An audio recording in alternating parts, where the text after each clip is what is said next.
Iunin update, Janine Gutierrez now signing off bilang Iris Benavides sa Lavender Fields sa Netflix.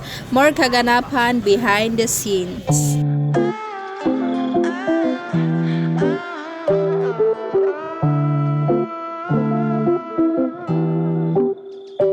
Alright, what's up guys? Welcome back po muli sa aking YouTube channel. So for today's video update, Iunin update, Janine Gutierrez and Mr. Jericho Rosales update. Janine Gutierrez bilang Iris Benavides sa Lavender Fields, signing off na po si Miss Janine Gutierrez guys.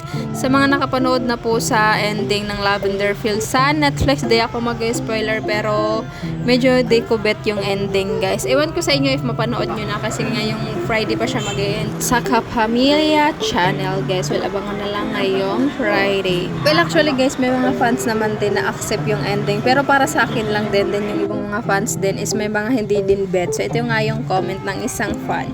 Ang pangit po ng ending, di man lang pinakita kung ano nangyari kay Iris namin, tapos si Heather naging hater. Si Heather po yan guys.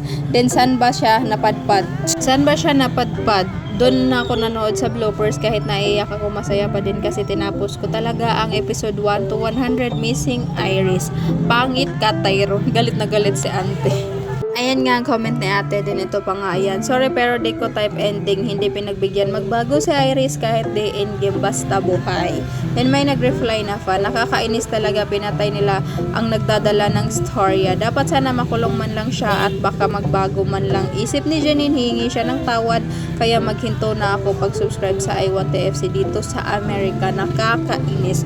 Wag naman guys. At dahil tapos na nga ang Lavender Fields guys, abangan naman natin ang bagong project together ni Echo and ni Janine Gutierrez guys. Will abangan natin kasi ngayong 2025 siya ipapalabas. Niya na worthy siya ng ano. This is Iris Benavides now signing off. Iris Benavides signing off, and of course signing off na din sa Netflix ang Team Lavender Fields. So ayun lang guys, hope you guys like, share, comment, and subscribe.